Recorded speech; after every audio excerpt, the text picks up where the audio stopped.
বিশ্বের ১৯টি দেশের অভিবাসন সংক্রান্ত সব ধরনের কার্যক্রম বন্ধ করে দিয়েছে যুক্তরাষ্ট্র। দেশটির প্রেসিডেন্ট ডোনাল্ড ট্রাম্প স্থানীয় সময় মঙ্গলবার ২রা ডিসেম্বর এ তথ্য জানান। এর ফলে এসব দেশের নাগরিকরা আর যুক্তরাষ্ট্রের গ্রিন কার্ড ও নাগরিকত্ব পাবেন না। এই সিদ্ধান্ত কার্যকর হল এমন ১৯ দেশের নাগরিকদের ওপর যারা এরই মধ্যে আংশিক ভ্রমণ নিষেধাজ্ঞার আওতায় ছিলেন। এতে অভিবাসন প্রক্রিয়ায় আরও কঠোর বিধিনিষেধ যোগ হল, যা প্রেসিডেন্ট ডোনাল্ড ট্রাম্পের রাজনৈতিক প্ল্যাটফর্মের অন্যতম মূল প্রতিশ্রুতি।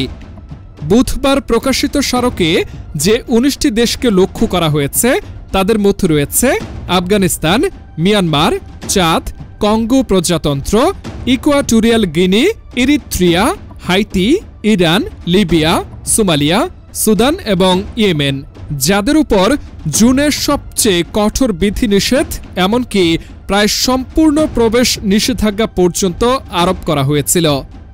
বাকি দেশগুলোর মধ্যে রয়েছে Burundi, Cuba, Laos, Sierra Leone, Togo, Turkmenistan এবং ভেনেজুয়েলা, যারা জুনে আংশিক ভ্রমণ নিষেধাজ্ঞায় পড়েছিল। নতুন নীতিতে এসব দেশের নাগরিকদের সব আবেদন স্থগিত করা হয়েছে এবং নির্দেশ দেওয়া হয়েছে যে প্রতিটি আবেদনকারীর ওপর সম্পূর্ণ পুনঃপর্যালোচনা চালাতে হবে। প্রয়োজনে সাক্ষাৎকার বা পুনঃসাক্ষাৎকারও হতে পারে, যাতে জাতীয় নিরাপত্তা ও জননিরাপত্তা ঝুঁকি মূল্যায়ন করা হয়। স্মারকে আরও বলা হয়েছে, সাম্প্রতিক সময়ে অভিবাসীদের দ্বারা সংঘটিত কয়েকটি অপরাধের ঘটনাও এই সিদ্ধান্তে ভূমিকা রেখেছে।